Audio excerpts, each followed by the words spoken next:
দর্শক, এই যাত্রার আরো খবর জানাতে সদরঘাট থেকে সরাসরি যুক্ত হচ্ছেন আমাদের সহকর্মী এইচ হিমেল। হিমেল,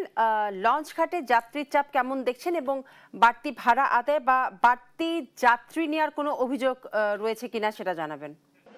বিপাশা, এই মুহূর্তে সদরঘাট যে লঞ্চ টার্মিনাল রয়েছে সেখানে অবস্থান করছি। আমরা যদি দেখছি যে সন্ধ্যায় আসলে যাত্রীদের ভিড় এখানে ছিল, দক্ষিণাঞ্চলের মানুষের ঘরমুখো মানুষের যে ঈদের যে আসলে তারা বাড়ি যাচ্ছেন সেই যাত্রায় এখন কিন্তু আমরা কিছুটা কম যাত্রী লক্ষ্য করতে পারছি এবং আমরা যাত্রীদের সাথে কথা বলেছি। তারা যেটি বলছেন, এই ঘরমুখো মানুষের যে সদরঘাটের লঞ্চ দিয়ে যে বাড়ি যাওয়ার যে বিষয়টি রয়েছে সেটি কিন্তু অনেকটাই স্বস্তি নেমে এসেছে। তারা কিন্তু বেশ যে ন্যায্য মূল্য টিকিট আছে সেই টিকিট দিয়েই কিন্তু আসলে তারা বাড়ি ফিরছেন এবং কোনো ধরনের ভোগান্তি ছাড়া এখন পর্যন্ত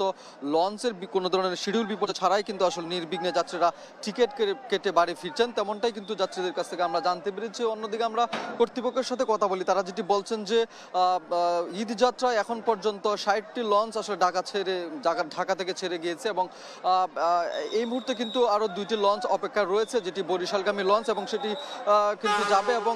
সারা রাত ব্যাপী আসলে যে লঞ্চগুলো রয়েছে সেগুলো কিন্তু তারা ঠিক সময়ে ছেড়ে যাবেন, তেমনটাই কিন্তু জানিয়েছেন এখানকার কর্তৃপক্ষ। অন্যদিকে আমরা দেখেছি যে নৌ পরিবহন প্রতিমন্ত্রী কিন্তু আজ সন্ধ্যা 7টার পর কিন্তু এই সদরঘাটে এসেছেন এবং পর্যবেক্ষণ করেছেন, যাত্রীদের সাথেও কথা বলেছেন এবং তিনি যেটি নিশ্চিত করেছেন, যদিও এখনো আবহাওয়ার যে একটি বিষয় রয়েছে, দুর্যোগপূর্ণ একটি আবহাওয়া, সেই জায়গা থেকে আসলে রেস্কিউ টিম থেকে শুরু করে এবং যে জাহাজগুলো ছেড়ে যাচ্ছে, যে লঞ্চগুলো ছেড়ে যাচ্ছে, সেই লঞ্চগুলোর সাথে কেন্দ্রীয় যে কন্ট্রোল রুম রয়েছে সেখান থেকে সার্বক্ষণিক কিন্তু একটি যোগাযোগ কিন্তু তারা রক্ষা করছেন, যেন কোনো ধরনের বিপর্যয় যদি